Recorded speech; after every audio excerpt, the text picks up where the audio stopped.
Thank you so much once again for joining us on today's episode of Agriculture in Focus interview segment. We will, in the course of this interview, be looking at transforming the agri sector through innovation. I have a specialist in that field. Do join me. Welcome, Mr. Lawrence Wilbert. Sir, thank you so much for Thank you. joining us on today's episode of the interview. As it were, transforming the Nigerian agri sector through innovation. Take us back. 70% of our agricultural input today is still very, very smallholder. Yes. If we must improve upon same, where do we start from? Well, the smallholder style of agriculture in Nigeria is well established that way.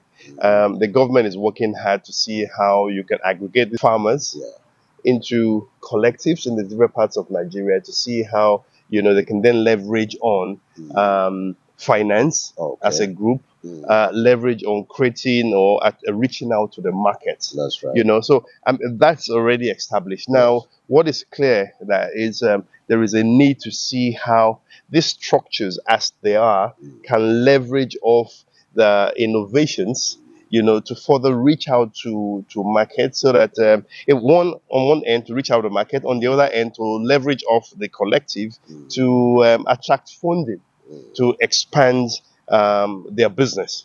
Outside funding, what next? For you to typically apply funding, you need to know the know-how on how to scale up. And again, this needs the help of government, really.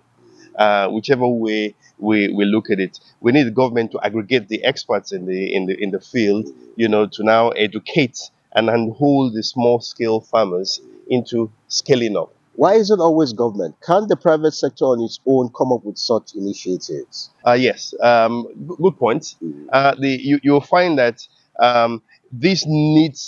platforms need to be created through agencies like the SME agencies, through the Bank of Industry, to bring these groups together and educate and set a direction towards where this will go. So that's important. In development, on the scale that we want it in Nigeria, government needs to be involved to onboard the private sector to now invest. I see. Talking about innovation actually says we see where we want to get to, probably within a timeline and what have you. Are we seeing that as part of ingratiation into these efforts? I believe we are. The IT agency of government, NITDA, is done some work in this aspect. Yes, putting out, working on policies to aggregate ICT professionals and companies to see how we can develop the agri-tech sector more for farmers to utilize. I am quite concerned about the place of local content as far as some of these efforts are concerned. Correct. You are an expert in that field. What, in your opinion, is the place of local content? Yes. Well, I think entrepreneurs in the ICT space are doing their bit towards developing solutions for the agri sector.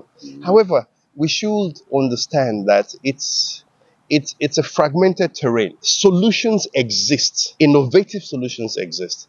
However, getting this across to the smallholder farmer, that is where you need agencies of government to help bridge this. And of course, there is a huge place for research and development data. Agency of government is the best to provide this, which will then bridge the innovative or the ICT sector and the users, being the small scale farmers in this case. There needs to be that platform to aggregate all this. Now, looking at agri-mechanization, as it were, because you can't talk about mechanization without innovation. Yes. In your opinion, where stands the future? Let's put it this way. I believe the future is now. First of all, we shouldn't think too hard about innovation as if it's rocket science. On a daily basis, I believe we are already using technology, which we might consider to be pedestrian now, because for those who already have access to a phone handset, They know how to send text messages. They can make calls from the rural areas, for example. It's now taken for granted that they can call someone from Jos, for example, can call a merchant in Lagos, in some remote part of Lagos, and get information from them. It's taken as for granted right now. A few years ago, that would have been impossible. Something Now, big. building on this, if a rural farmer or a small scale farmer now it has access to a smartphone, there are tools that they can use. I mean, within the smartphone, there are tools that they can use currently that will help them enhance their farming operations. However, what is important is awareness needs to be created for these tools that already exist without even any external intervention of any ICT or agri-tech company. Weather, for example. How's the weather going to affect my farming? Yield. The yield. This information is readily available. You can do some prognosis of what's going to happen. So, I mean, for a perennial farmer, this is useful information. That's right. Okay, the spread of information as to flooding, this information already exists generally, but it needs to be aggregated for them to now see that, okay, I can easily go to this portal and I have all this information readily available. And for the small scale farmer, yes, this needs to be provided at a little to low cost for them at this stage. Hence I would always advocate for an agency of government to see how we can drive this, and the awareness for the small scale farmer. Can you, of a fact, say that come the future, we are getting set, or we're actually doing something in that regard because of these changes that climate change has brought upon us? Yes, there's a huge place for that.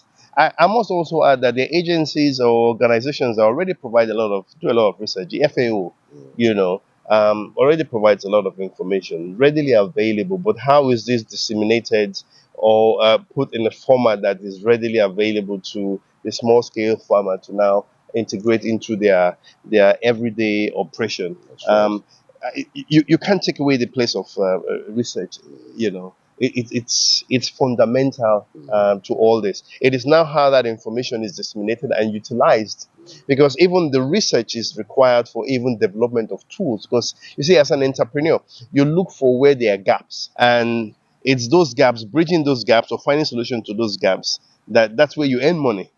Right. If you don't have the capability to do your own research, you will definitely have to depend on industry papers, industry research being carried out, and see the gaps and then create solutions to intervene. I'll give a typical example. How much of the population know about the blockages in logistics, moving products from the north down to the south, or from the south down to the north, when what you might call the arteries, the road arteries, are typically blocked.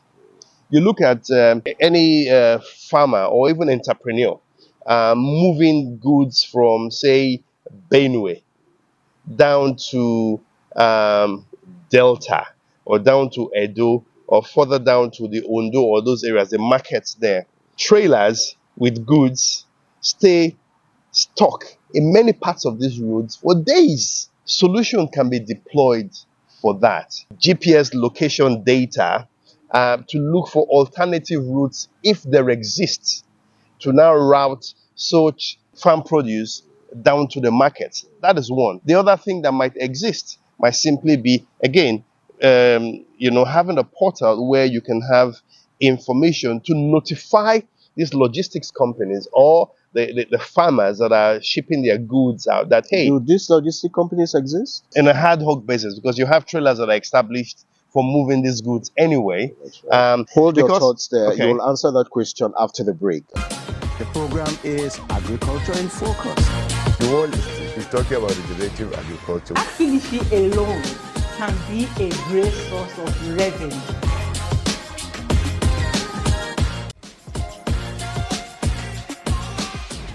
All right, glad to know you're there. The program is still Agriculture in Focus. Before we went on break, we were looking at a very, very important issue, logistics, when it comes to agri and how to reach out to the market.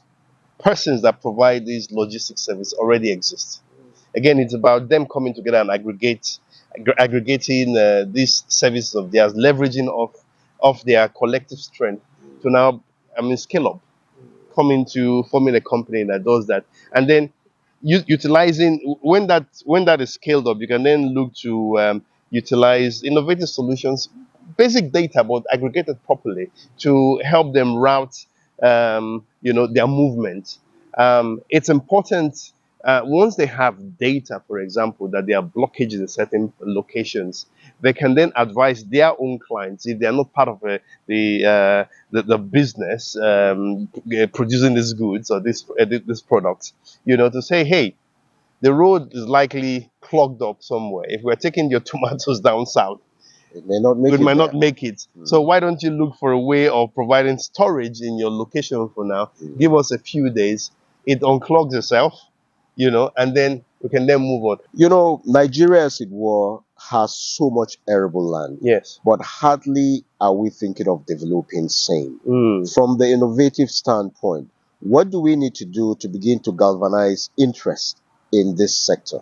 Again, I go back to research and the dissemination of that information. Now, the research I'm talking about now, it has to do with commercial information, information that will lead to bankable projects. There is money to be made In agriculture. in agriculture. There is no doubt about it.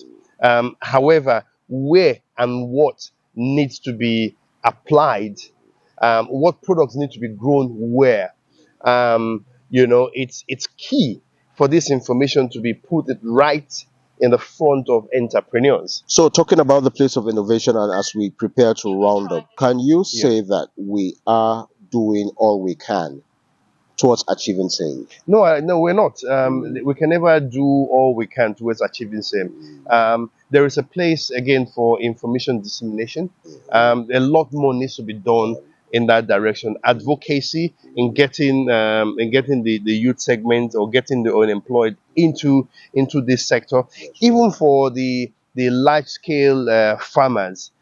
Creating awareness for the work opportunities that exists in their large scale farms across the nation, and attracting the unemployed to come to work. There's information on one part.